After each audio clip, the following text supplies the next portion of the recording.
एक रात जब मैं नशे में धुत होके छोड़ जाने वाले की बेवफाई पर रो रहा था, तब मुझे एक लड़की का मैसेज आया। लिखा था कि मैं आपसे बात करना चाहती हूँ। मैंने मैसेज इग्नोर कर दिया क्योंकि मुझे रूटीन में ऐसे मैसेजेस आते रहते थे। मेरा सोशल मीडिया अकाउंट हकीकत में मबनी दर्द पर लिखी दास्तानों से भरा हुआ था, जिसकी वजह से बहुत सारे लोगों के दिलों में मेरे लिए हमदर्दी थी और वो लोग मुझे मैसेजेस करते रहते थे। पर मुझे हमदर्दी से नफरत होने की वजह से मैंने कभी किसी को रिप्लाई नहीं किया था। उस लड़की के मैसेजेस बार बार आने लगे तो मैंने मोबाइल फ़ोन बंद कर दिया और सो गया। अगले दिन मैं शाम के 7 बजे जब नींद से उठा तो और अपना मोबाइल ऑन किया तो उस लड़की के कोई 200 मैसेजेस आए हुए थे। मुझे बहुत गुस्सा आया। मैंने उसे कॉल मिला दी। उसके कॉल अटेंड करते ही मैंने उसकी खूब इंसल्ट की और कॉल बंद करके उसे ब्लॉक कर दिया। थोड़ी देर में ही मुझे एक और रॉन्ग नंबर से कॉल आ गई। मैंने अटेंड की तो एक लड़की ने मुझे भाई बोलते हुए कहा कि मैं नूर की बहन बात कर रही हूँ। मैंने उससे पूछा कि कौन नूर? वो कहने लगी कि वही नूर जिसने सोशल मीडिया पे आपकी स्टोरी पढ़कर पिछले 7 दिनों से कुछ नहीं खाया। वही नूर जो पिछले 7 दिनों से लगातार रोई जा रही है। वही नूर जो पिछले 7 दिनों से सोई नहीं। वही नूर जिसकी कुछ देर पहले आपने इंसल्ट की है। मैंने इतना सुनते ही कॉल बंद कर दी और वो नंबर भी ब्लॉक कर दिया।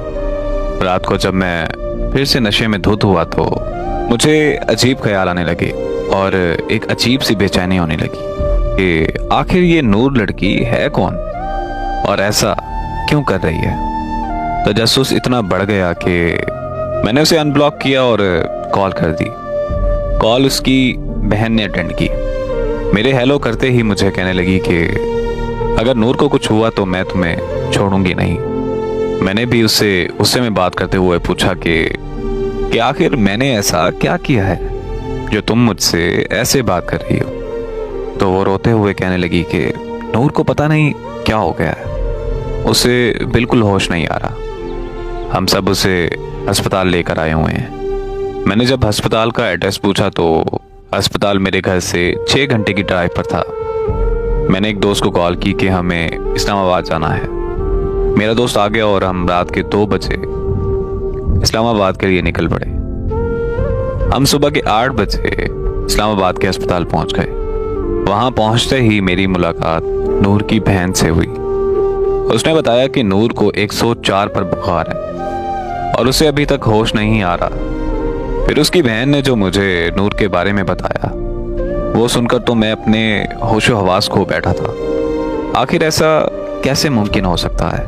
नूर की बहन ने मुझे बताया कि हमारे वालिदैन एक रोड एक्सीडेंट में मारे गए थे।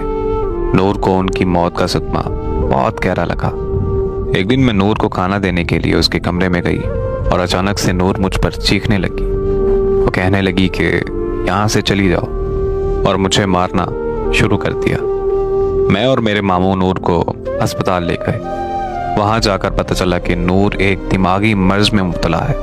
ये एक ऐसा मर्ज है जिससे इंसानी सोच, एहसासात और मुतासिर होते हैं। पर हमें लगा कि बस ये माँ बाप की मौत का सदमा है और कुछ ही दिनों में नूर बिल्कुल ठीक हो जाएगी। तो हम नूर को घर वापस ले आए, लेकिन नूर की हालत दिन ब दिन बिगड़ने लगी। उसकी हालत इतनी ख़राब हो गई कि नूर खुदकुशी करने की कोशिशें करने लगी। हम नूर को फ़ौरन माहिर नफ्सियात के पास ले गए। उन्होंने बताया कि दीगर अमराज की तरह इस मर्ज़ का इलाज भी अद्वियात और थेरेपी से किया जा सकता है, पर बिना इलाज के नूर की हालत दिन ब दिन ख़राब होती जाएगी।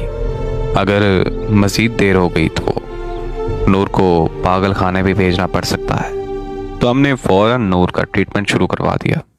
2 साल के मुश्किल तरीन वक्त के बाद नूर बिल्कुल ठीक होकर खुशहाल जिंदगी गुजारने लगी। नूर ने बहुत सारे नावल भी लिखे और शेर व शायरी का शौक भी रखती है। पर जब से नूर ने आपकी कहानी पढ़ी है, पर तब से उसको इस दिमागी मर्ज का दोबारा अटैक आने लगा है। नूर की बहन की बात मुकम्मल होते ही मुझे खबर मिली कि नूर को होश आ गया है और उसकी बहन नूर की तरफ भाग गई। मैं भी उसके पास जाना चाहता था, पर मेरे दोस्त ने मुझे रोक लिया।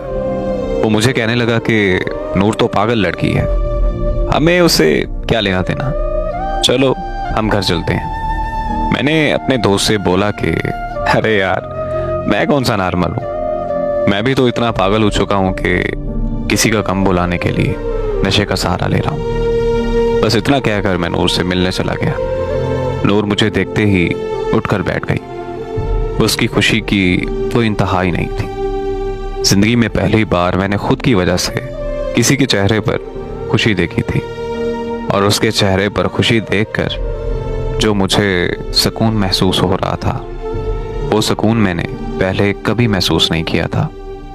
मैं नूर के करीब जाकर बैठ गया और उससे उसका हाल चाल पूछने लगा, तो वो मुझे कहने लगी कि आपके आने से सब कुछ ठीक हो गया है।